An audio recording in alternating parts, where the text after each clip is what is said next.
Muitos anos atrás eu li uma reportagem numa revista que tinha como um título que chocava. O título era, me lembro até hoje, Crianças no Inferno. E o artigo tratava-se da questão como muitas igrejas não dão importância às crianças na pregação do Evangelho. Por exemplo, no meu tempo de criança, era muito comum a gente ouvir, quando o pastor fazia o apelo e vinha as pessoas aceitarem a Jesus, dizia, temos 10 almas aceitando Jesus e algumas crianças, como se as crianças não fossem almas, né? Como se as crianças não precisassem de Jesus. Até o dia de hoje, muitas igrejas, para que os pais não sejam incomodados ou para que o andamento do culto não seja incomodado, essas crianças são tiradas do ambiente, mas não para serem ministradas no seu linguajar, mas na verdade só para pintar desenhos e brincar com brinquedos, porque na verdade não veem as crianças como um alvo de evangelização. No nosso compromisso que nós temos com a palavra do Senhor nesta igreja, de não sucumbirmos, de não cedermos de maneira alguma ao politicamente correto que está invadindo a sociedade, inclusive muitas igrejas. Nessa noite quero trazer uma mensagem nada politicamente correta, mas 100% bíblica. Quero então ampliar essa reflexão dessa revista e incluir não só crianças, mas também idosos. Então o título dessa pregação fica Crianças e Idosos no Inferno. Crianças e velhos, crianças e elders no inferno. Para nós entendermos o assunto e como a Bíblia aborda esta questão, realmente Deus consegue lançar crianças no inferno? Deus seria capaz de pegar um idoso tão frágil, já tão surrado, apanhou tanto da vida, e daí no final da vida dele, aquela figura frágil, Deus seria capaz realmente de permitir que uma pessoa assim terminasse no inferno? A razão de nós pensarmos isso tem a ver com o nosso corrompido senso de justiça, o nosso entendimento de justiça, assim como tudo foi corrompido pelo pecado. Com a queda de Adão e com a nossa concordância com sua queda, quando nós decidimos pecar por conta própria, nós herdamos uma herança maldita de corrupção em todas as áreas de nossa vida, em todos os setores da sociedade. Tudo está contaminado pelo pecado, tudo está corrompido. Os relacionamentos foram corrompidos, o sexo foi corrompido pelo diabo e tornado em algo sujo, em algo impróprio, quando na verdade o Criador da sexualidade, o Criador, o que teve essa ideia maravilhosa foi Deus. O diabo tocou tudo, desde os relacionamentos familiares, paternais, maternais, dos relacionamentos conjugais, enfim, todo o nosso entendimento da vida está corrompido pelo pecado. Por isso, quando nós nos aproximamos de Deus, nós precisamos não de uma pequena correção, mas nós precisamos de uma mudança radical, uma completa mudança que inclui a mudança da nossa mente. A Bíblia diz que nós temos que, ao nos converter, ao nos aproximarmos de Deus, nós temos que receber a mente de Cristo, porque a nossa mentalidade tocada pelo pecado, corrompida pelo pecado, nos faz nós termos um senso corrompido de entendimento da vida. E isto é o que nós vemos quando toca esse assunto sobre crianças ou idosos sendo condenados ao inferno, à perdição eterna. Nesta corrupção, nós temos corrompido o nosso senso de justiça. Ou seja, mesmo no melhor que o ser humano tem a oferecer, este melhor está corrompido. No melhor dos nossos julgamentos, sem o entendimento da palavra de Deus, sem a orientação do Espírito de Deus, nós pensamos corrompidamente, nós não pensamos de uma maneira correta. E assim o nosso senso de justiça, pela qual nós julgamos quem nós achamos que deveria ir para o inferno, ou quem deveria ir para o céu, está também corrompido. É como se estivesse impaired, no caso de um DUI, no caso de uma pessoa que bebeu ou se drogou e está dirigindo, ele está impaired, ele está com os seus sentidos não em pleno funcionamento, porque ele está com uma droga, com uma substância que está agindo no seu cérebro, que está agindo no seu corpo, que está impedindo o pleno funcionamento dos seus reflexos, dos seus sentidos.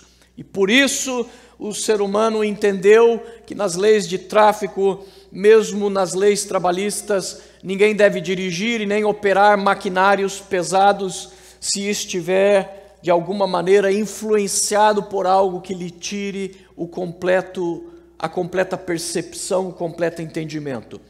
Espiritualmente nós vivemos, especialmente aqueles que ainda não conhecem a Deus, não entendem a palavra de Deus, nós estamos como sob a influência de uma substância espiritual que inibe, que impossibilita o nosso julgamento correto.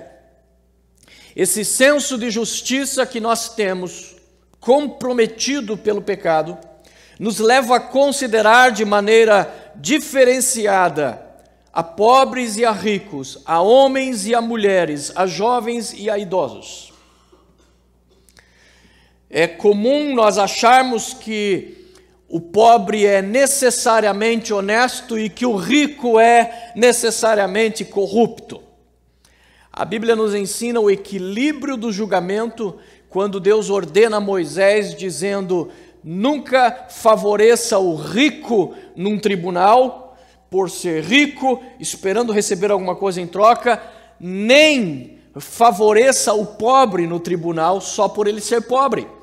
O que importa é que cada um seja julgado de acordo com o crime que cometeu ou de acordo com a inocência em relação a esse crime, mas nunca por causa da sua posição social, por conta de seu status financeiro, nem por ser homem ou mulher, por ser jovem ou por ser velho.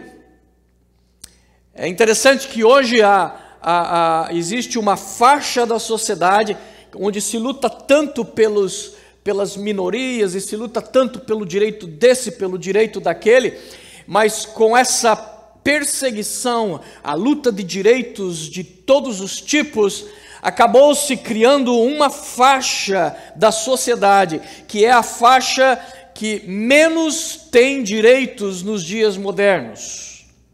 E eu vou dizer quem são. São homens, são héteros e são brancos.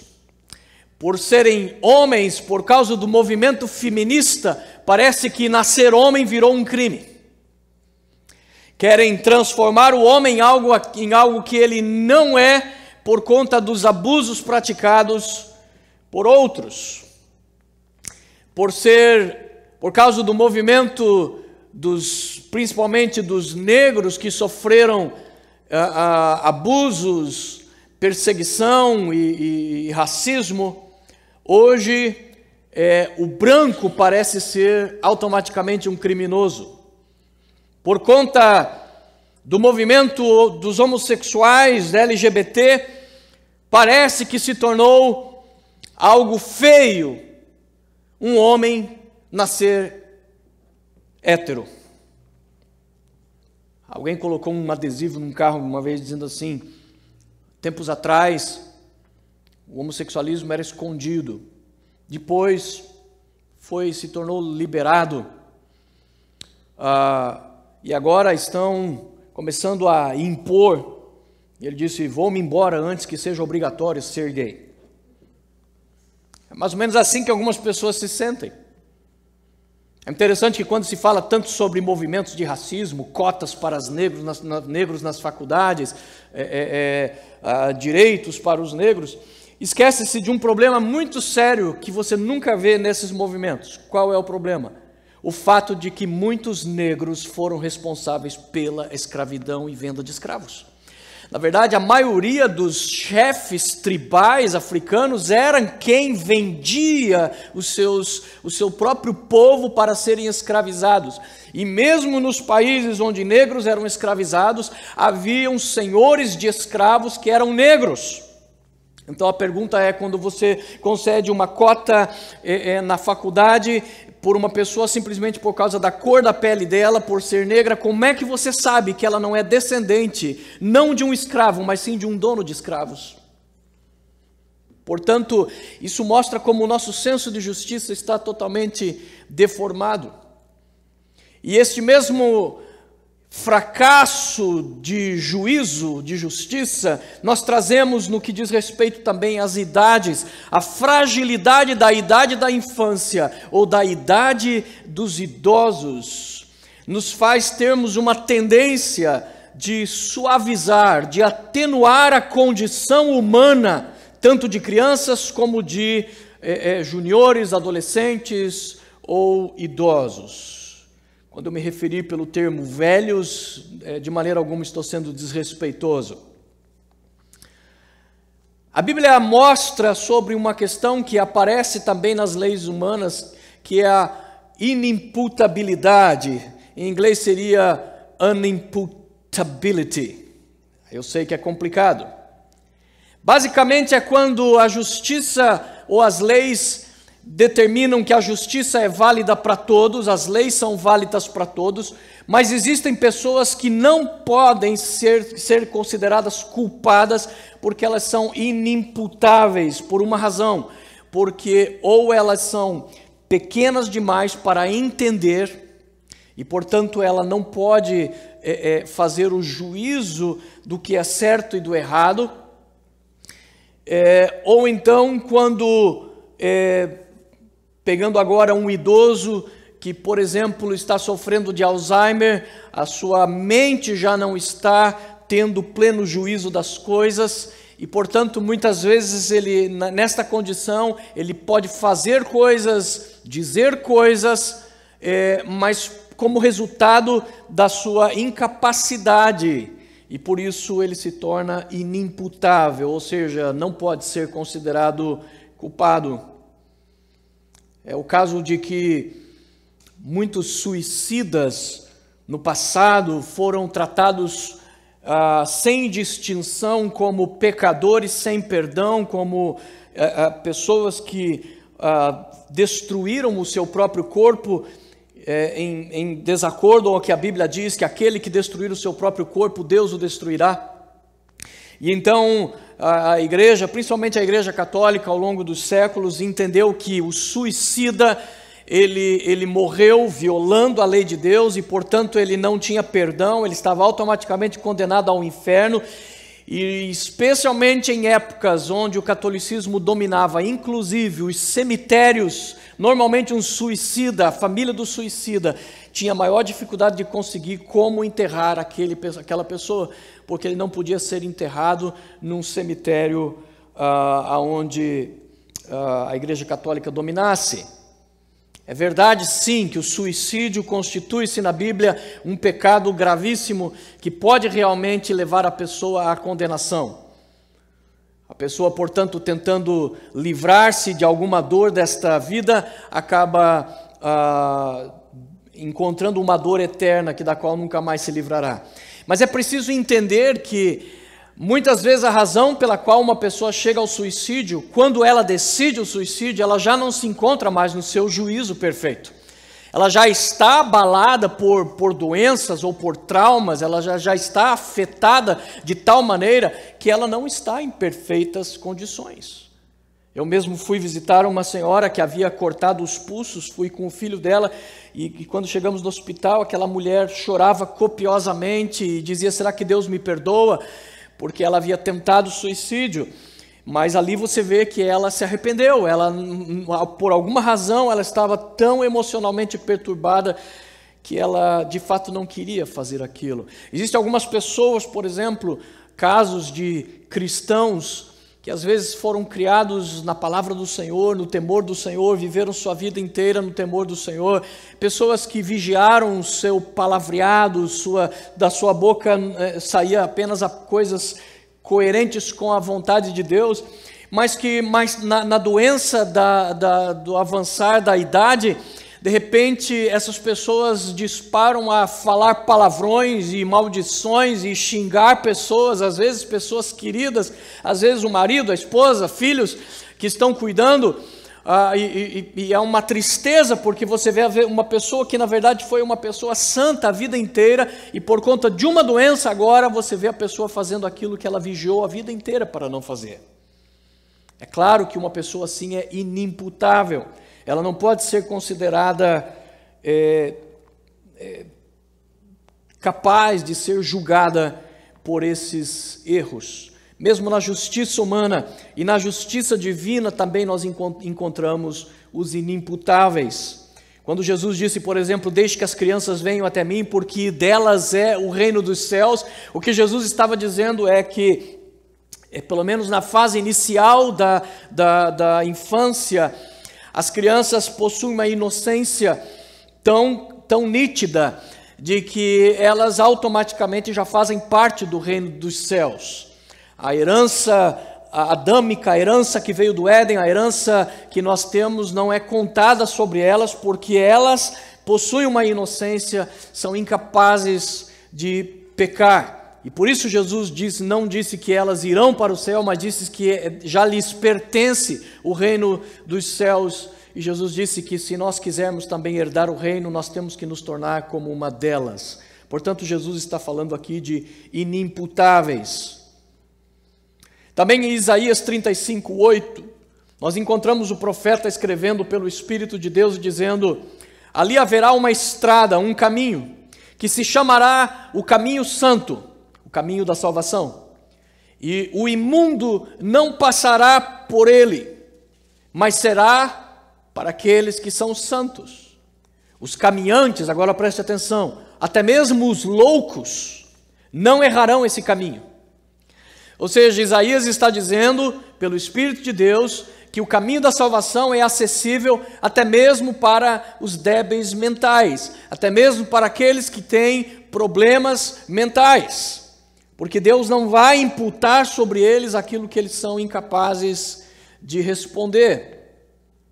Portanto, a Bíblia realmente fala, sim, de inimputáveis, e nós vemos aqui principalmente as crianças. E na questão dos loucos, não apenas um doente mental, mas alguém cuja mente já não está funcionando apropriadamente.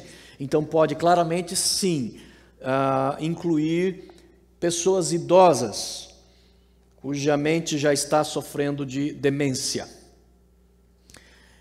Nosso senso de justiça, entretanto, vai além disso. E nós começamos a achar que toda criança e de que todo idoso necessariamente não são pecadores. Assim, quando uma criança fala um palavrão ou um idoso fala um palavrão, por exemplo, nós achamos engraçadinho. Nós não consideramos aquilo como algo errado e que precisa ser orientado, que precisa ser corrigido na vida das pessoas, ensinado sobre os caminhos do Senhor. Esse nosso senso de justiça está tão corrompido que quando nós lemos ou assistimos filmes, por exemplo, sobre o Êxodo, que vemos as pragas do Egito, especificamente a praga sobre os primogênitos, aonde Deus disse que aonde não houvesse a proteção de Deus naquela casa, o anjo da morte entraria e mataria o filho primogênito. quase todos os filmes, não sei porquê, eles sempre retratam o primogênito sempre como uma criancinha morrendo, né? Mas na verdade até nisso vemos o cuidado de Deus, porque o primogênito, na verdade, sendo o primeiro nascido, a probabilidade é que quem morreria não seria criança, e sim sempre o mais velho. Portanto, vemos aqui Deus protegendo, guardando até mesmo as crianças dos egípcios. Mas de qualquer maneira não podemos negar que é bem provável que também muitas crianças morreram ali naquela praga que Deus enviou sobre o Egito. E a verdade é que muitos crentes ficam desconfortáveis em relação a isso. Como pode um Deus de amor tocar na vida de uma criança? Ou o que dizer então daquelas ordens que Deus deu a Israel muitas vezes, quando eles deveriam entrar e conquistar uma cidade, e deveriam atear fogo em tudo, e matar todos, inclusive mulheres e crianças. E nós olhamos isso e achamos, como que Deus iria mandar matar mulheres? Por que razão Deus iria mandar matar crianças? E nessa nossa mentalidade mundana, nessa nossa mentalidade pervertida, nós achamos que temos capacidade de julgar a Deus. E de achar que Deus está errado nos seus julgamentos, que Deus está errado nos seus juízos. Quando um adolescente, ou mesmo uma criança, é condenado à prisão aqui nos Estados Unidos, porque nos Estados Unidos não existe o limite que existe, por exemplo, no Brasil. Aqui mesmo crianças bem novas podem ser sentenciadas à prisão, até mesmo à prisão perpétua. No Brasil existe uma enorme briga de muitos anos sobre adolescentes que cometem crimes e se o adolescente é, na verdade, um criminoso ou uma vítima da sociedade. Se o adolescente tem condição realmente de discernir e entender o que ele está fazendo e se ele é ou não inimputável. Ou quando vemos um idoso, como por exemplo recentemente Bill Cosby, aqui nos Estados Unidos, o comediante que durante tantas décadas foi conhecido como um exemplo de homem, um exemplo de família, um exemplo de cristão, não sei até que ponto, mas que de repente agora vários escândalos sexuais o envolveram e ele foi condenado. E quando vemos aquela figura frágil, arcada, normalmente usando uma muleta, usando uma bengala, usando um andador ou numa cadeira de roda, se aproxima de um tribunal para ser julgado, no fundo nós olhamos aquilo e falava, ele pode ter errado, mas eu acho que deveria aliviar, deveria dar um desconto para ele.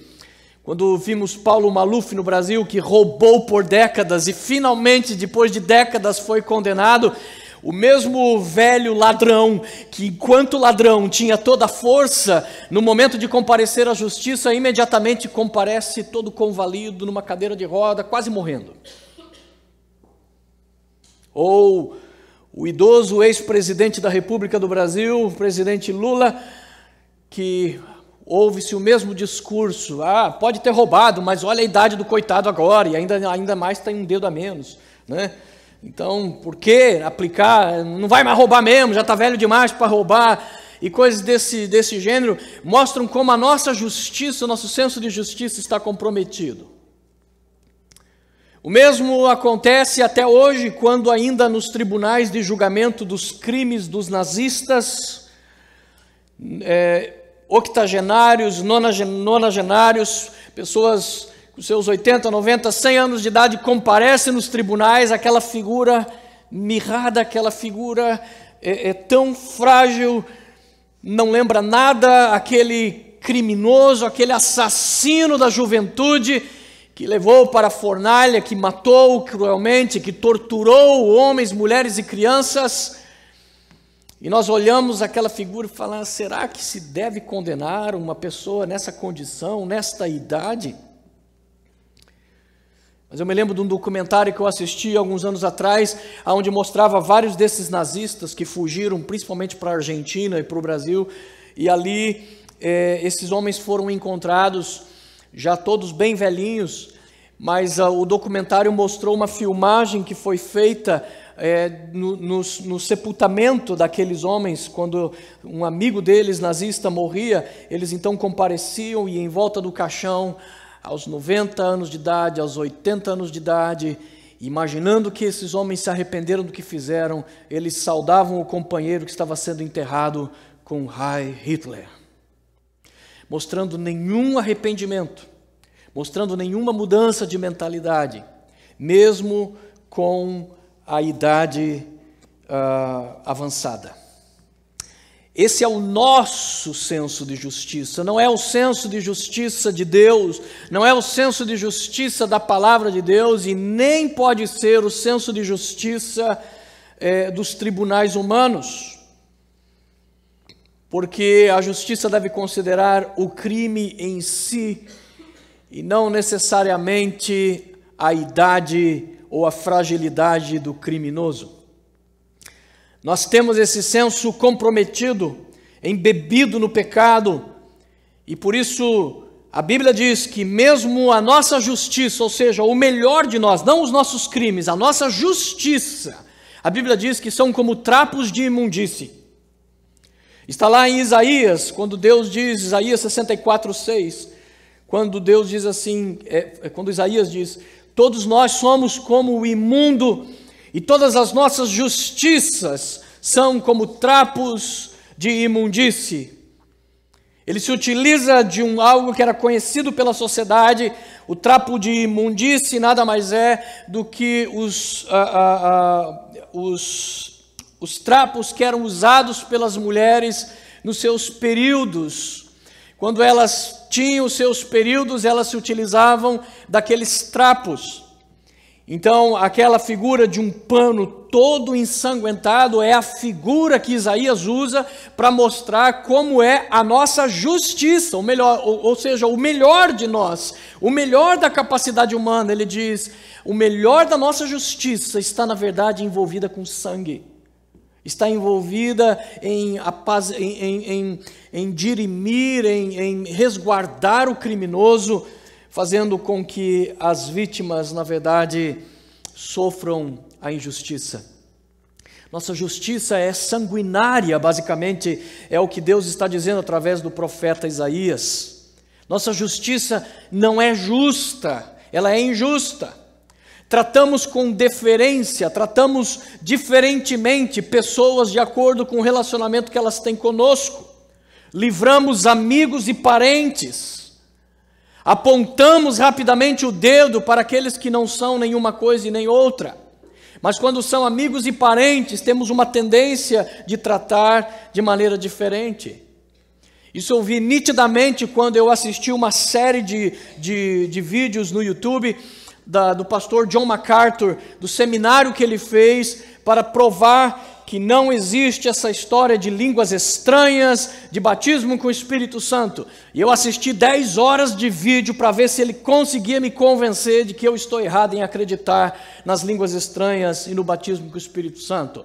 Não me convenceu e ainda me chocou, porque quando ele mencionava pastores de maneira geral, ou cristãos de maneira geral, que falam em línguas estranhas e acreditam no poder do Espírito Santo nos dias modernos, ele atribui isso nessas 10 horas de vídeo a demônios, ele atribui isso a problema mental, ele atribui isso a falta de caráter, ele atribui isso a tudo. Mas quando perguntaram para ele como ele responde a John Piper, que é um pastor amigo seu, e que crê no batismo com o Espírito Santo e crê nas línguas estranhas. Então ele disse, eu não sei o que falar de John Piper. Ele disse, eu creio que para o John, isso só pode significar apenas uma anomalia. Percebe? Para os que não são amigos, para os que não são da família, são endemoniados, são loucos ou mau caráter. Quando envolve alguém que é próximo de si, é apenas um pequeno desvio. Nós fazemos a mesma coisa que John MacArthur, nós fazemos a mesma coisa o tempo todo. Mas Deus e o debate da justiça humana mostra que não deve ser assim.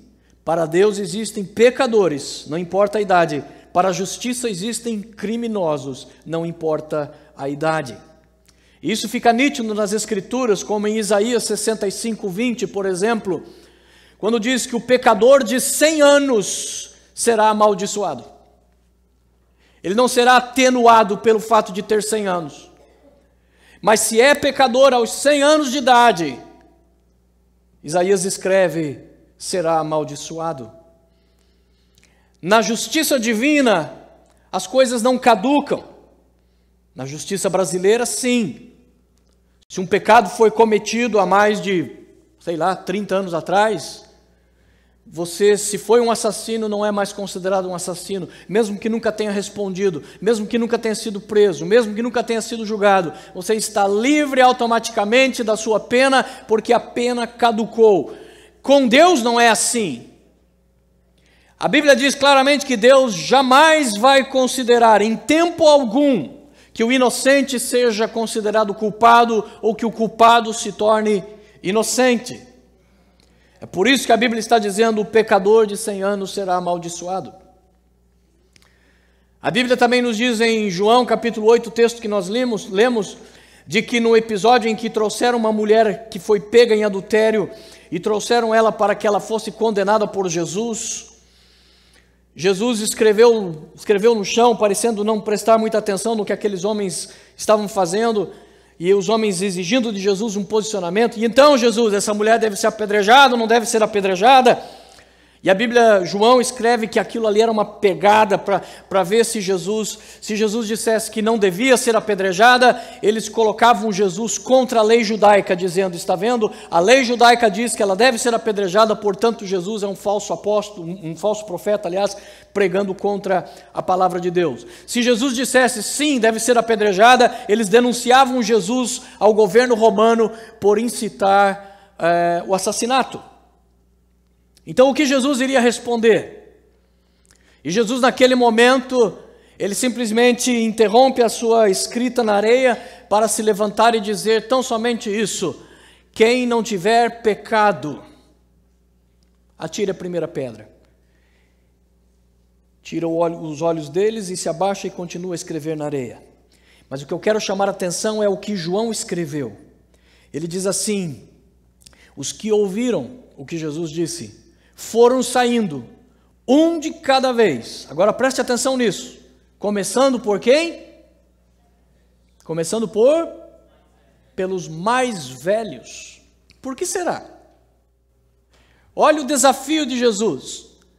Quem estiver aqui disposto a apedrejar esta mulher provavelmente tinha ali entre seus 20 e 40 anos de idade. Ou seja, ela está naquela faixa de idade que não pode ser considerada inimputável, não é nenhuma criancinha e também não é uma idosa. Então eles estão dizendo: essa sim, essa é digna de ser apedrejada, essa merece a condenação do inferno, essa merece a morte. Mas o que Jesus faz? Ele lança um desafio. Ao redor estão ali todos os homens de Jerusalém, eles estão carregando pedras, ali estão adolescentes que estão seguindo o costume, estão aprendendo os rituais, as normas da lei, estão ali com os pais, mostrando que é assim que a lei de Deus tem que ser praticada. Ali também tem idosos, homens com 70, 80, 90 anos de idade, com a pedra, se bem que a pedra deles nem ia machucar, né? Tão fraquinho, que nem ia machucar ninguém, mas estavam ali dispostos a condenar. E então o que Jesus faz? Ele transfere a condição de punição que só via naquela faixa de idade daquela mulher, ele transfere para todo mundo, dizendo: qualquer um, seja homem, seja mulher, seja menino, adolescente, seja idoso, que não tiver pecado, atire a primeira pedra. E a Bíblia diz que, a começar pelos mais velhos, começaram a jogar a pedra no chão e ir embora, sair de fininho. Por que será? Porque parece que quanto mais velhos, mais pecados têm para lembrar. Portanto, a Bíblia não trabalha com esta base que nós temos. Em Ezequiel 18:4, Deus diz assim: todas as almas são minhas, a alma do Pai e a alma do Filho, e a alma que pecar, essa morrerá. Portanto, não importa se é o pai que é velho ou se é o filho que é novo, é a alma que pecar que morrerá. Deus não vai levar em consideração a questão de pouca idade ou muita idade. A questão é que quando a Bíblia nos fala da inocência, principalmente das crianças, esta inocência, essa idade da inocência é indeterminada na Bíblia. Ou seja, quando Jesus diz das crianças é o reino dos céus, nós não sabemos até que idade das crianças é o reino dos céus. Porque nós não sabemos aplicar. Os pastores e teólogos debatem isso há séculos. Quando uma criança ainda está na idade da inocência, que não pode ser considerada culpada, então alguns dizem é o momento em que ela tem consciência dos seus erros. E quando isso acontece, alguns acham, quando tem 10 anos de idade, eu me lembro de pecados que eu cometi muito antes disso, e que eu tinha plena consciência. Você não se lembra? Não é porque você não é pecador quanto eu, é porque você está mais esquecido do que eu. Alguns então dizem, talvez seja aí na faixa de até 4, 5 anos de idade, onde uma criança ainda é muito inocente, incapaz, usando o linguajar que Deus usou na epístola, melhor, no livro de Jonas, são pessoas que não sabem diferenciar a mão direita da esquerda. Portanto, nem o que é certo, nem o que é errado. Agem por impulso ou agem por imitação, mas não por decisão própria. Mas é muito difícil, é muito complicado nós termos uma idade certa, e provavelmente isso varia de criança para criança. E é complicado ainda mais quando nós percebemos que mesmo os bebezinhos, quando eles se silenciam, só pode significar duas coisas na casa. Quando o bebê silencia, só pode significar duas coisas. O quê? Ou que ele dormiu, ou que ele está aprontando. Porque desde bebê nós já sabemos que na hora de fazer coisa errada, a gente tem que fazer em silêncio. Desde pequenininhos nós sabemos, já existe essa maldade em nós, então é difícil realmente saber quando, só Deus sabe. Graças a Deus que Ele é o juiz dessas coisas. Graças a Deus. O fato é que a idade da inocência é totalmente indeterminada e, portanto, nós não podemos nos repousar no fato de que meu filho ainda é muito novo, minha filha ainda é muito nova, ela ainda vai ter tempo para aceitar a Jesus. A verdade é que o Evangelho precisa entrar na vida das pessoas o quanto mais cedo possível. Eu dou glórias a Deus por uma das pessoas que eu não me lembro o nome, mas foi uma das pessoas mais importantes da minha vida. Foi uma irmã que quando eu tinha 9, 10 anos de idade, ela conseguiu cativar o meu desejo por Deus, que eu não tinha, apesar de ser criado em lar cristão. Meu pai não queria ir na igreja na época da minha infância, minha mãe nunca faltava culto.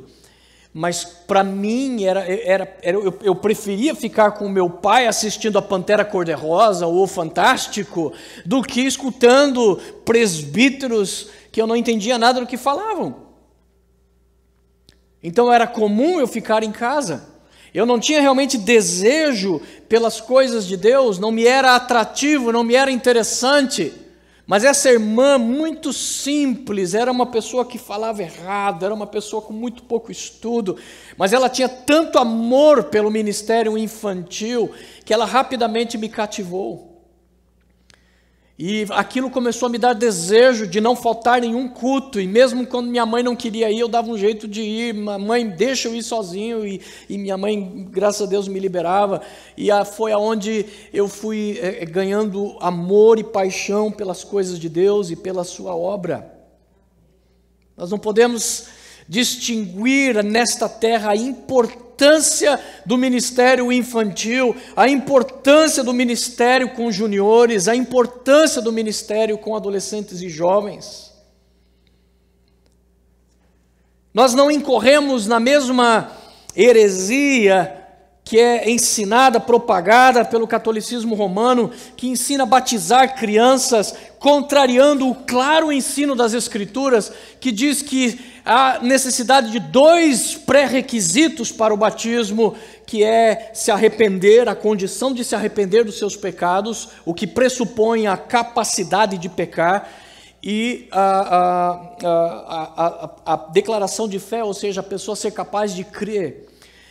Um bebê é incapaz de pecar justamente pela sua incapacidade de discernimento, portanto, incapaz de se arrepender e igualmente incapaz de crer.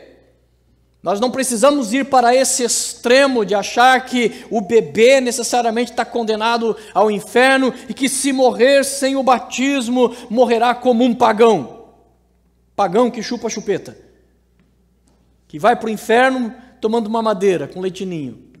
Não precisamos ir a esse extremo.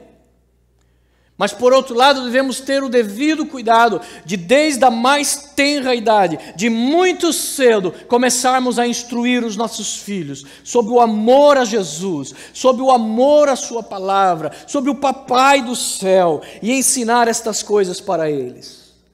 Minha irmã, quando faleceu, ela tinha um netinho, o Caio, que era o que mais era apegado a ela. E minha sobrinha, quando a avó morreu, quando minha irmã morreu, elas não quiseram falar para o menino que ele morreu, eles só disseram que ela foi viajar para o céu.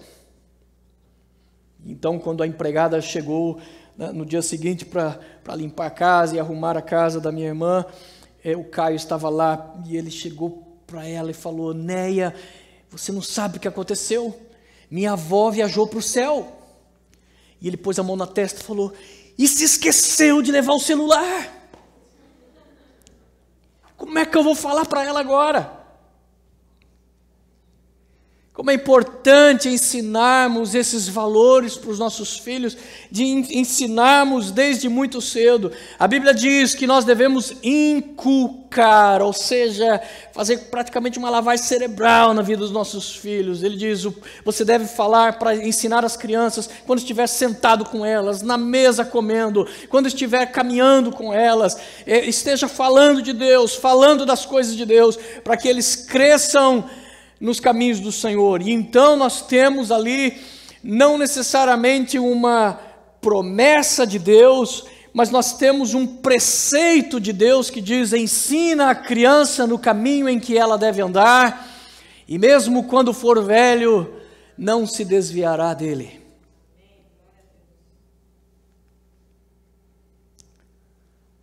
Não devemos incorrer no erro de darmos desconto ao pecado de crianças, de adolescentes, juniores, jovens ou idosos. Devemos instruí-los, não condená-los. Não é o nosso papel sermos juízes, mas é o nosso papel de orientar, seja quem for. E no caso de, se esses idosos forem parentes nossos, for nosso papai, nossa mamãe, nós temos que orientar: mamãe, papai, você precisa de Jesus. Mamãe, papai, você precisa entregar sua vida para Jesus, para que você não morra sem a salvação. Da mesma maneira, os nossos filhos, nossas crianças, devemos instruir.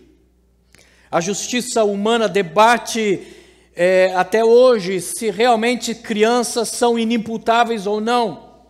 Aqui nos Estados Unidos existem crianças que já foram condenadas até mesmo à prisão perpétua com 8 anos de idade, 9 anos de idade, se não me engano até mais cedo que isso, porque consideraram que a criança cometeu um crime horrível, hediondo, com requintes de crueldade.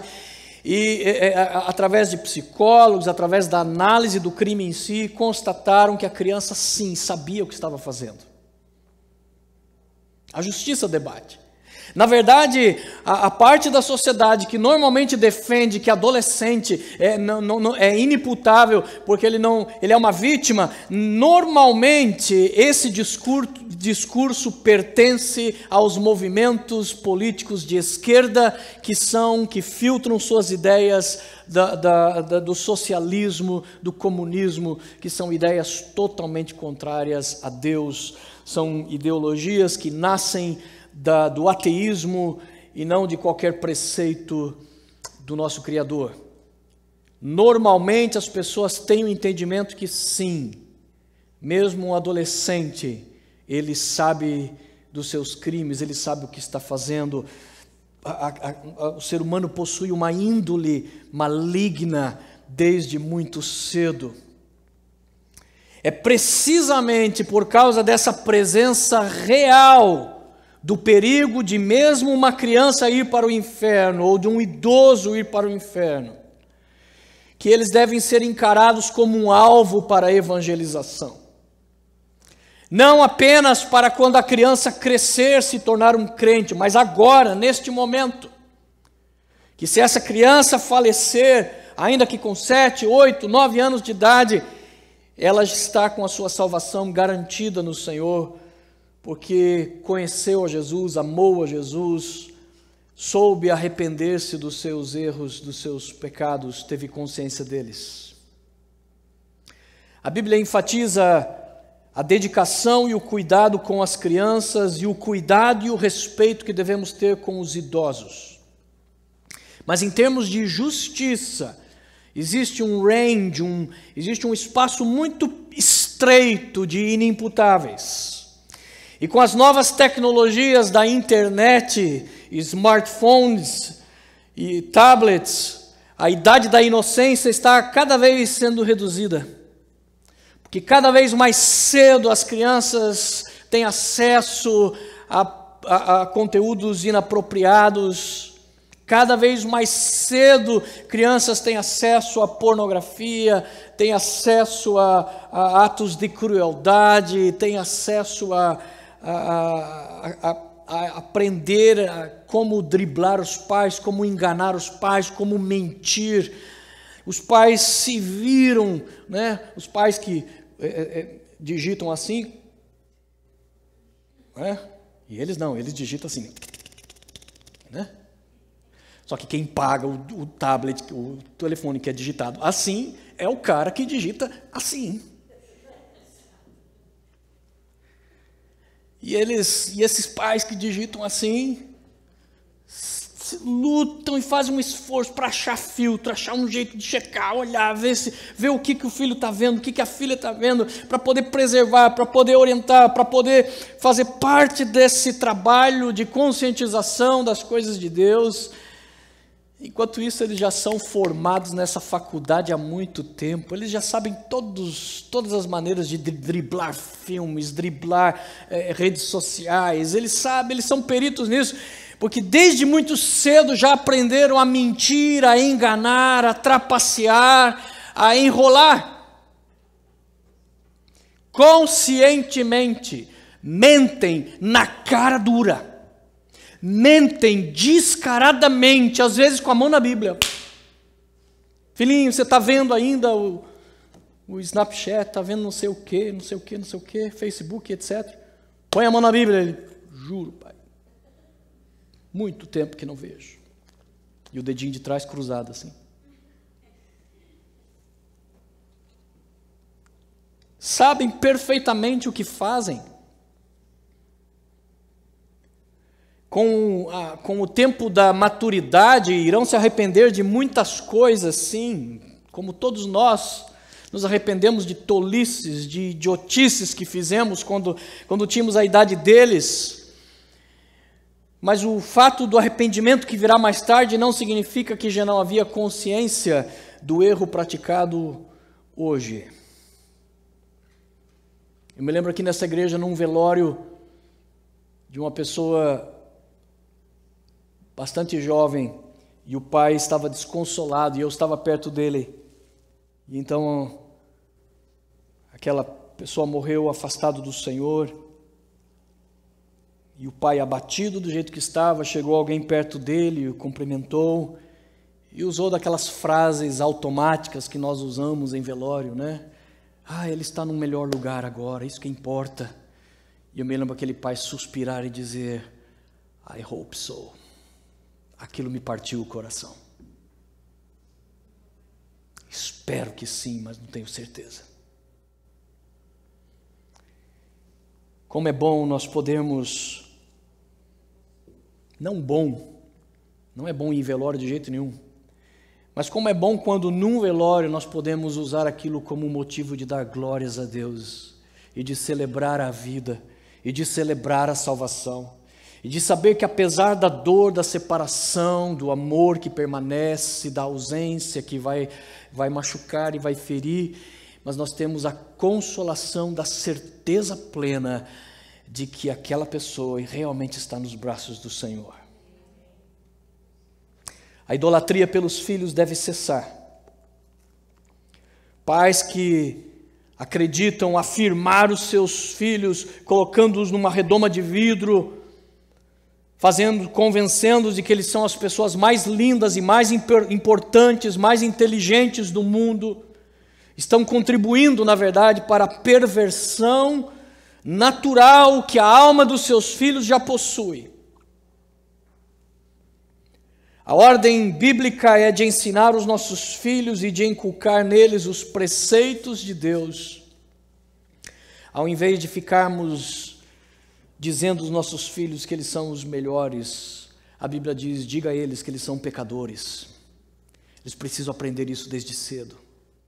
Eles precisam aprender desde cedo de que eles têm defeitos. Eles precisam aprender desde cedo que eles precisam de um Salvador.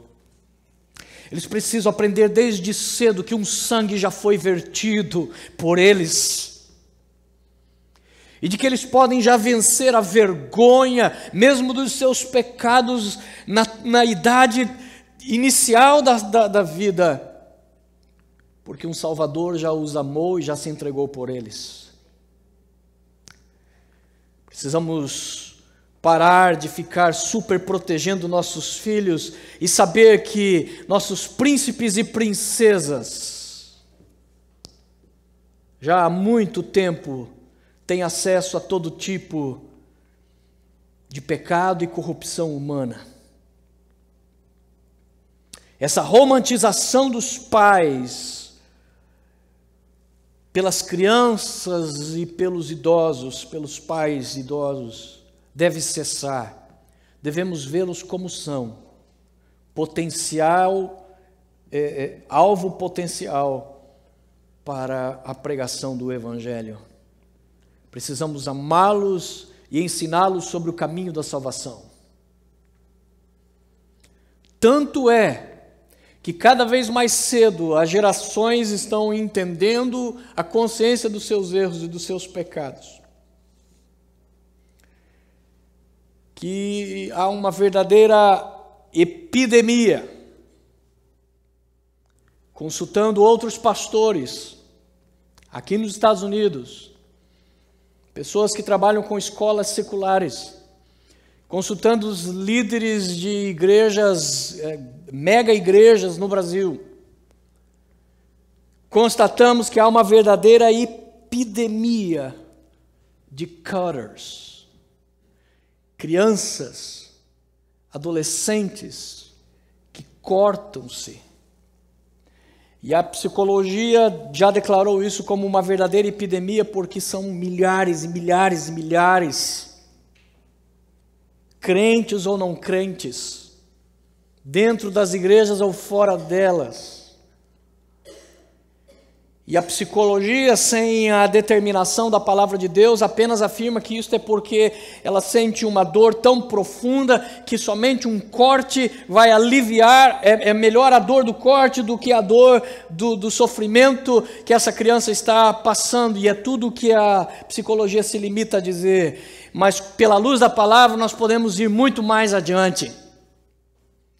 E saber que muitos desses simplesmente o fazem porque desenvolveram um egoísmo tão grande a respeito da vida, a respeito dos valores tão baixos, que seu nível de sensibilidade para a vida desceu a níveis assustadores.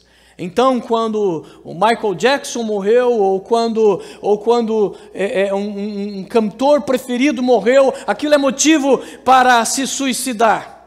Não há mais razão para viver. Ou ainda pior, quando muitos dessas dores. Algumas dessas crianças se queimam com pontas de cigarro, com palitos de fósforo ou com isqueiros.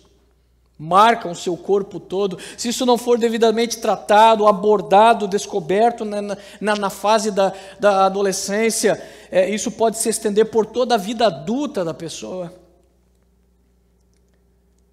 Mas a razão por que muitos podem estar praticando isso pode ser porque não sabem como lidar com a dor da culpa dos seus pecados que eles sabem que já estão praticando.